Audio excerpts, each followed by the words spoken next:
You are listening to the Metro South Morning Show on the new WXBR 1460.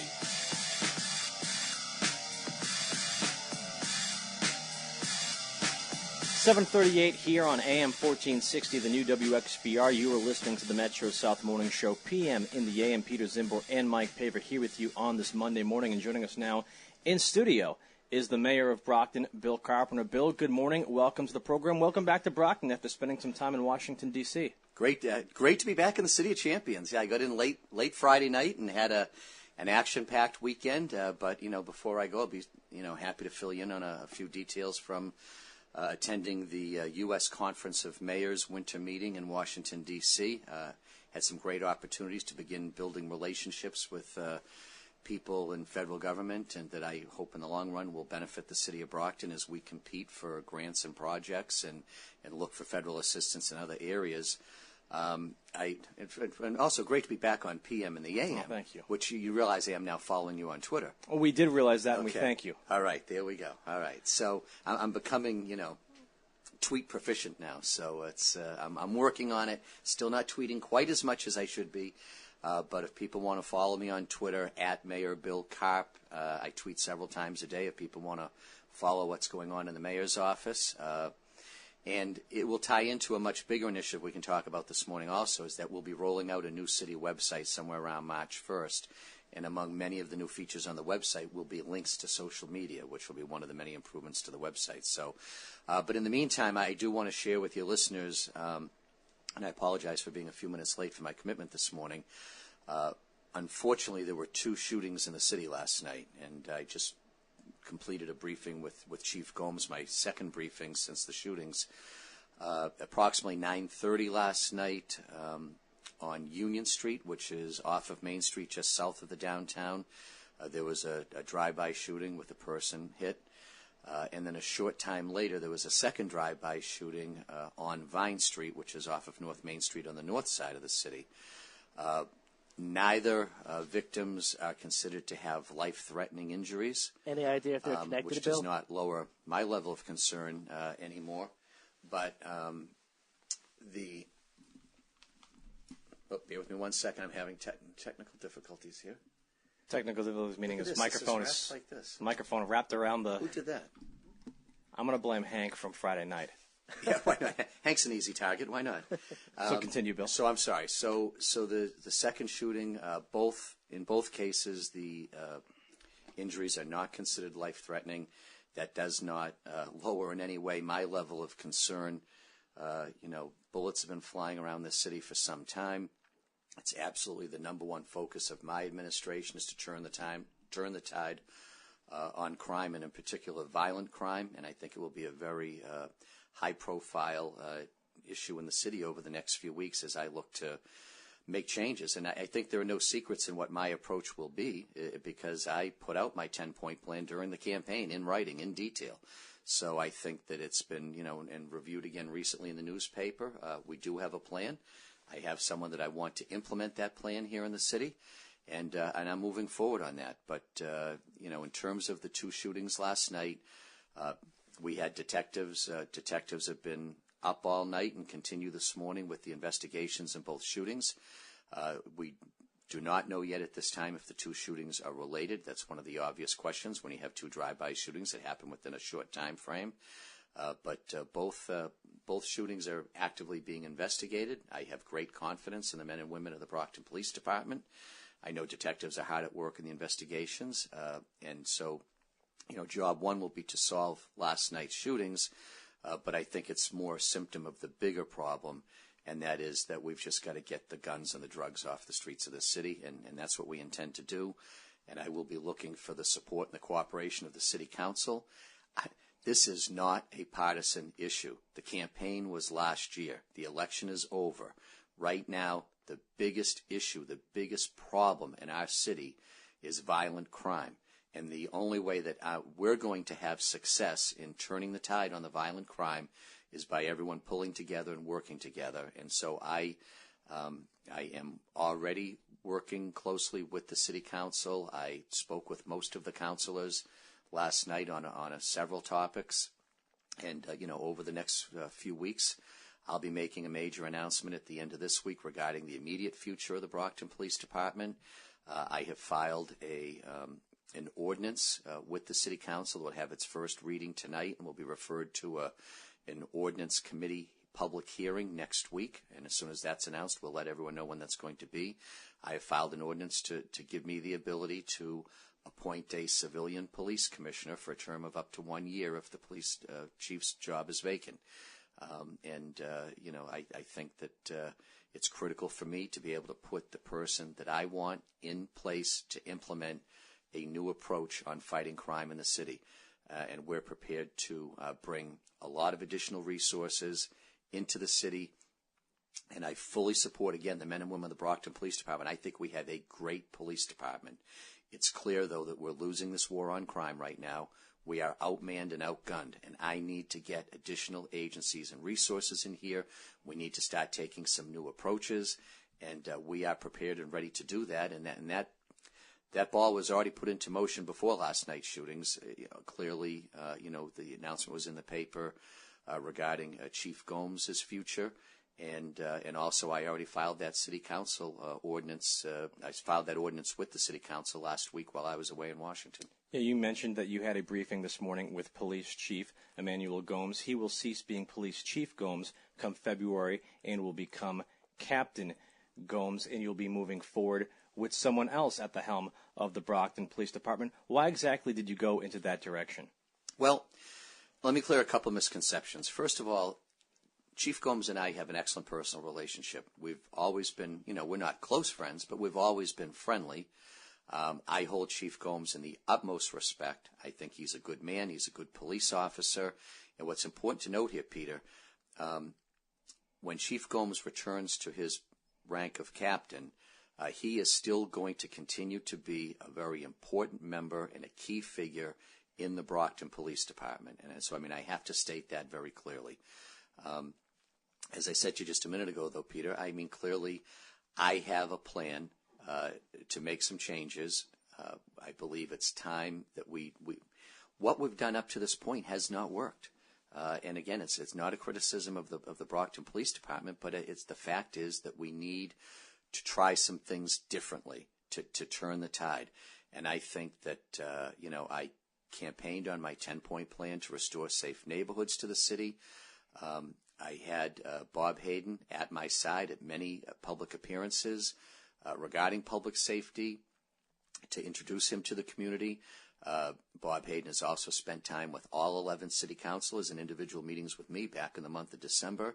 So there's no surprises here that, we've got a gentleman with Bob Hayden with decades and decades of law enforcement experience who established the first gang unit in the city of Brockton Police Department as a Boston, established the first gang unit in the Boston Police Department as a Boston Police superintendent.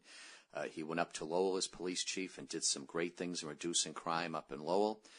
Went on to be an undersecretary of public safety statewide, overseeing the state police and other state law enforcement agencies.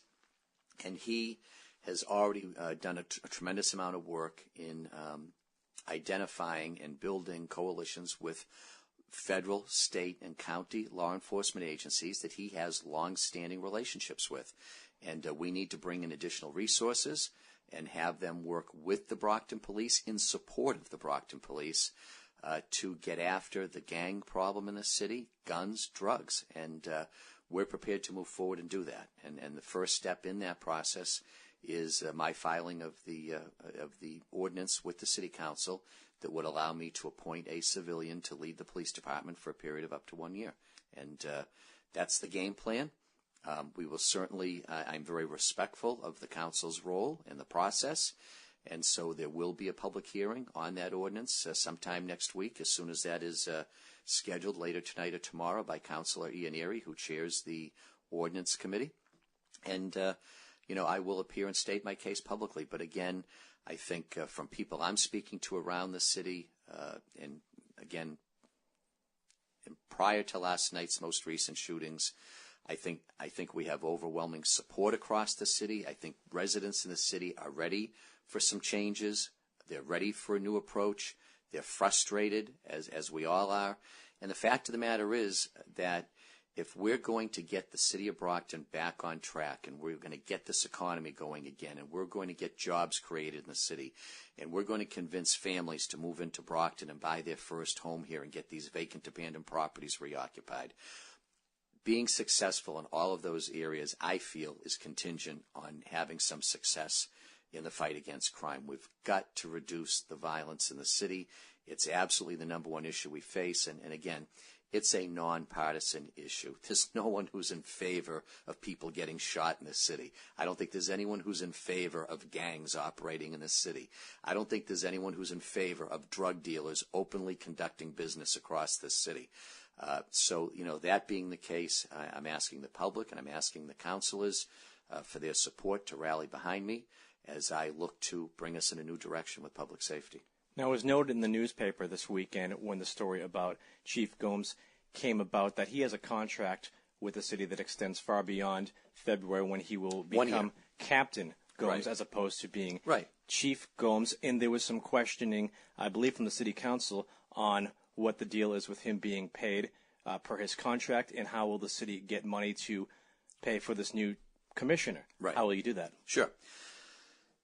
It's been clear all along, and the councilors have all understood, as everyone does, that Chief Gomes had 1 year remaining on his contract, and I've said publicly, and I said to the chief privately, that we would honor the financial terms of his contract. Quite honestly, Peter, we don't have any choice. He is entitled to his chief's level of compensation for 1 more year. So I left it in the hands of the lawyers, the CFO, and the union to work out exactly how we could do that.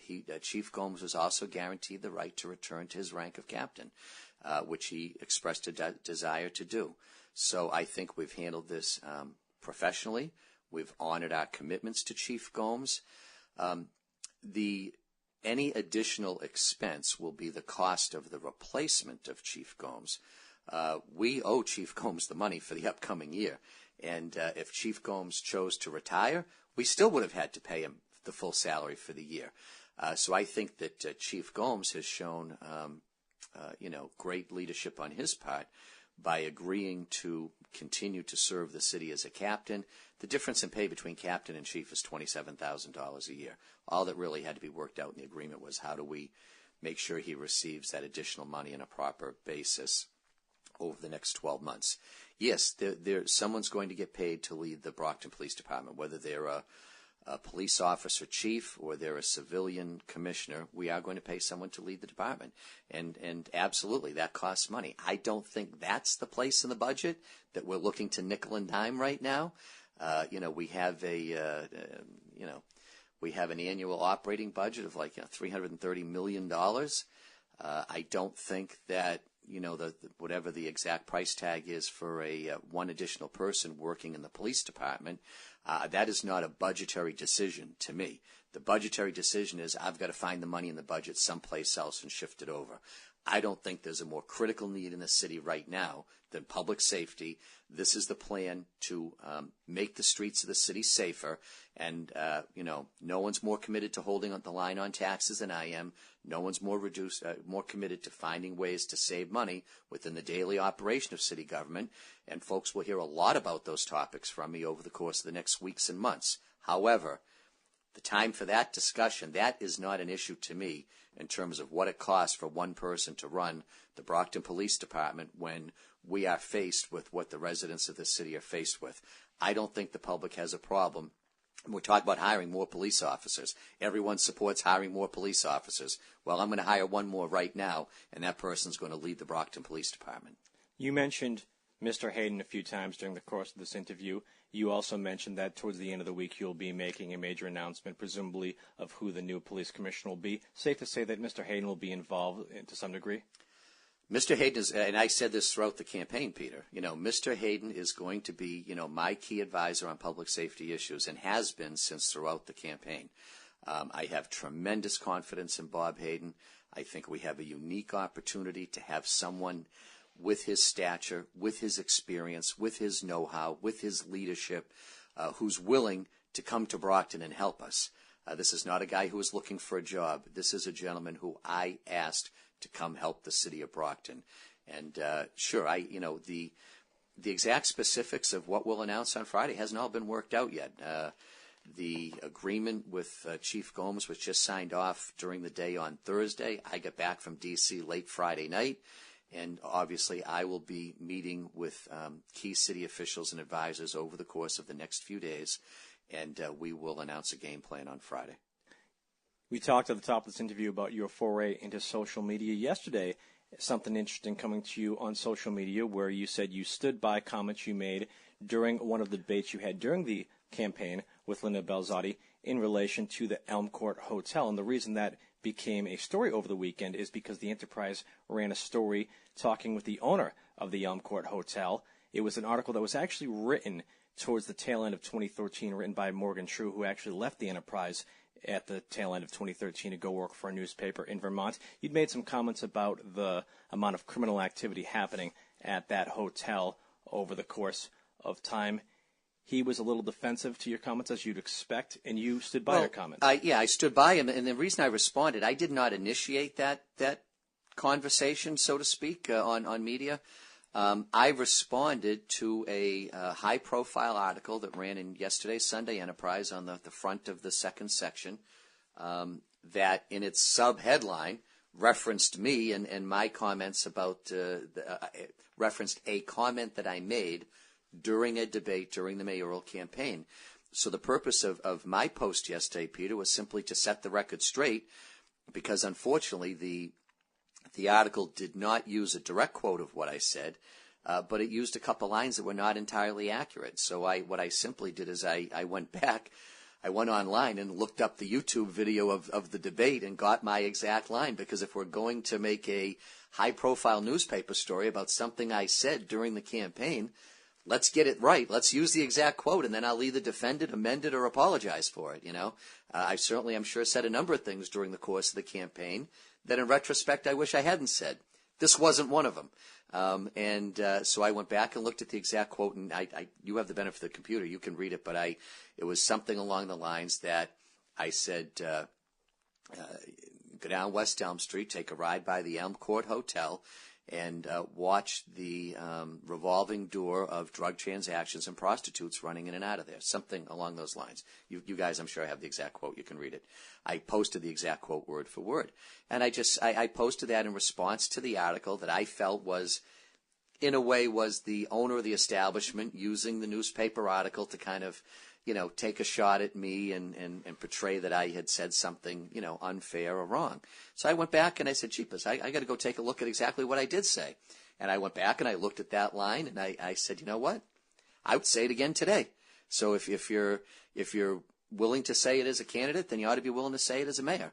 And so I just wanted to restate that it was one line in the first debate between Mayor Belzotti and myself, and I stand by it. And I think anyone who saw the print version of the Enterprise yesterday, there was a shadow box to the left of that article that recounted a large number of recent arrests for violence and drugs at that location. So I think the police logs, speaks for itself, and I simply wanted to clarify the record in terms of because they used a line that said that I had said it was a den of crime, violence, and something else, and that wasn't the line that I used. What I said was take a ride by, and you see a revolving door of drug transactions and prostitutes. I think the police log speaks for itself. I was not looking to initiate the conversation. I'm not looking to personally attack, one business here in the city. But the fact of the matter is that location has been a problem in the downtown area for a long time. And if we're going to get the downtown turned around, I'm looking to bring investment. I'm looking to bring private investment to the downtown. I'm looking to convince people to come back to downtown Brockton to work, to live, and to spend money on entertainment dollars. And so we have to make the downtown more attractive. And an establishment like that, if they continue to have those types of problems, is something we're going to have to deal with. And it wouldn't even be a question or a conversation if the newspaper article had not come out over the weekend, but I just wanted you to clarify it wasn't a you versus him, because that's what it sort of felt like. After that first debate, the owner of the establishment did call me during the campaign. I had a very pleasant conversation with him, And he expressed his upset with the remark I had made in the debate. I explained to him why I made it.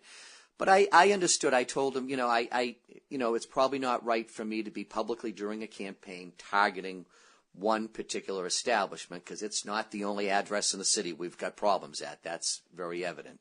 And so I told him that I would stop during the campaign specifying his specific location. I would talk about the problem in more general terms. And is he making efforts to sort of nullify crime in his location? He can speak for himself, but the fact of the matter is I haven't mentioned the name of his establishment again since that debate until the high-profile newspaper article ran yesterday. And I just felt that the tone of that article and the comments by him and the tone of the person who wrote the article was, questioning or criticizing, something I had said that was not accurately portrayed in the article. If they'd used the quote word for word, I probably wouldn't have even responded. But because I was not quoted at all, and what was stated that I said was not 100% accurate, all I really was trying to, I'm not looking to get into vendettas with business owners in the city. Heck, I'm the pro-business owner mayor. I'm looking to help small business owners. I'm looking to encourage investment in the city.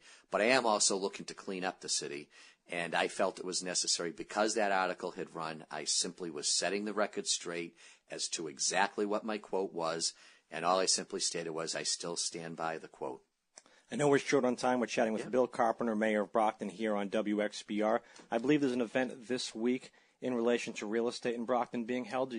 Anything you'd like to inform us about that? Yeah, sure. I wish I had the flyer in front of me, but it's tomorrow night at the library. Is it 6 o'clock or 6:30? I believe it's 6 o'clock. Okay, if you get there at 6 and it's 6:30, you'll get a good seat. Yeah, exactly. This is not original, brand new to me. I know that last year, maybe the last couple of years, Councilor Monahan had run a ward meeting bringing the city assessor in to offer advice and guidance to residents who want to apply for an abatement on their real estate tax. But when we talk about the abatement, an abatement is essentially requesting a review of the assessed value of your property, that if you feel as though the city is overcharging you because they have an inflated view of the value of your property, there's an abatement process where you can file a form with the city assessor's office to challenge the assessment on your property. And so I thought that was a good idea, and I looked to do something like that from the mayor's office this year. I spoke with Councilor Monahan, who had already done this last year, and we agreed let's just partner up on it and do it together. So tomorrow night at the public library, which is a great resource for our residents, but at the public library tomorrow night, we will have the city assessor, Mr. Sullivan, there, along with 3 prominent real estate brokers from the city, Steve Torrey, Mark Donahue, and Bernie Hassan, all well-known, highly respected members of the real estate community here in the city, along with Councilor Monahan, along with Bob Buckley and Nubi Rateau of my staff, and they will be offering assistance to residents who want to pursue an abatement on their real estate tax bill. And why this is so important, Peter, is folks only have until next Monday to get those filed. And this is one of the big misunderstandings of why it's important for us to offer these types of workshops with important information, is that residents only have 30 days from the date they get their real estate tax bill to file for the abatement. So we did kind of rush this together to get it done within that 30-day period. So if there are folks who feel as though that their property is overvalued on their real estate bill, they are welcome to attend. This is open and free to the public at the public library, 6 o'clock tomorrow night, a workshop on assisting you in learning what the laws are, what your rights are, providing the forms, and offering some assistance in terms of completing the forms for folks that would like to file for an abatement on their real estate tax bill. Well, that's Mayor Bill Carpenter joining us here on AM 1460, the new WXBR. Bill, I know we're short on time. You're short on time. We have so much more. Life's a little hectic. We have so much more that we could talk to you about. We'll have to do this again soon. All right, and I'll make myself as available as I reasonably can. I just ask for everyone's support. The future of this city rests in our ability to come together as a community, neighborhood by neighborhood, utilizing neighborhood associations, improving the dialogue and the relationship between residents and the police department, everyone pulling together to get the guns and the drugs off the streets of this city. People need to be able to feel safe in their neighborhoods. 5:30 to 7:30. Thank you. There were 5:30 tomorrow night at the public library for the abatement workshop. But I need everyone's support. This is not a partisan political issue. This is the future of our city that's at stake. This is the safety of our residents, our parents, our children. The future of the city really rests upon our ability to turn the tide on this wave of violent crime that's taking place in the city. And I'm prepared to do that. We've had a plan out that we've shown the guideline that we're going to take. I have the right person to help us lead that effort. And I'm asking for both the public support and the council support in helping us to work together to get a hold of this thing. That's Mayor Bill Carpenter joining us here on AM 1460, the new WXBR. Thank you, Bill. Thank you, guys. You're listening to the Metro South Morning Show, PM in the AM. We'll break for local news.